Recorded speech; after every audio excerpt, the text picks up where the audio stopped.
All right, this is how to remove the back seats, the bottom and backs for a 2006 Subaru Forester.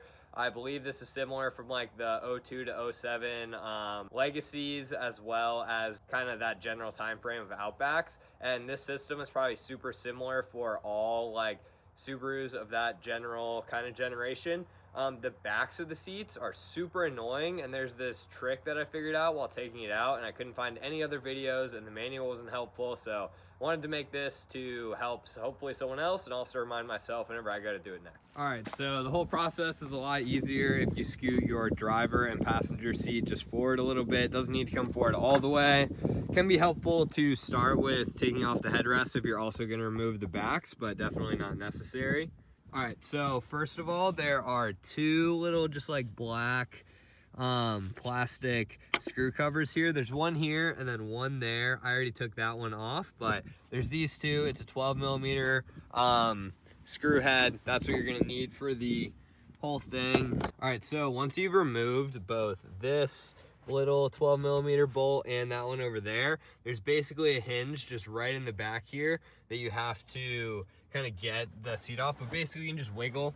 But yeah, right here, this little hinge, there is a hook on the bottom right there. So mine obviously was not put in very well, but sometimes they can get a little stuck, so you kind of got to push your seat like down and around.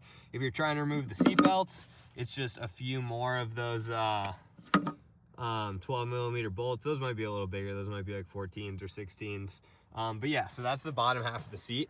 All right, so the double seat pops up the same way. And then right back here, there's 1, 2 bolts on this seat, and then 1, 2 on this. You want to go ahead and take those out. Okay, so now your seats are free. They can move around like this, but they're still attached to the car right here, this little rod. So it's got kind of a weird system, and this is definitely the toughest part of the seat removal and where I couldn't find help like anywhere else.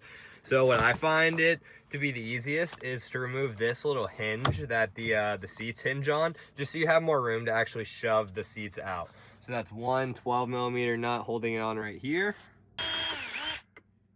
Flip, and then if you flip up the seats, there's one more 12 millimeter bolt right here. That's the only thing holding the bracket on.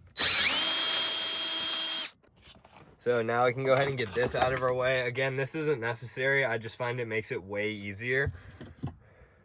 Okay, so now the tough part is basically this rod right here is held into this like plastic bracket, and it's got a little like stake that sticks out of the side that you have to line up with. Okay, so without a doubt, this is the most annoying part of the process, but I generally find they want to pop out when they're right around horizontal. Yep.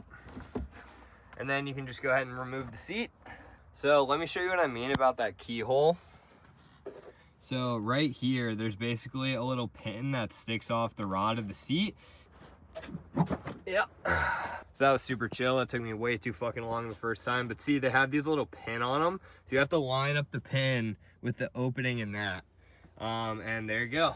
And then if you need to get to your fuel pump, you don't have to remove the back seat, but this can definitely make it a little easier. It's right down there, and you just like pry up this and a few other things. You got to take up all that, like all the siding and shit. But yeah, fuel pump's right down there. Take your seat belts out. Back seat is open. If you're trying to replace the back seats or build some kind of camper, that's what I'm doing. I'm building a camper setup. So if you're interested to see how that turns out, look around on my page.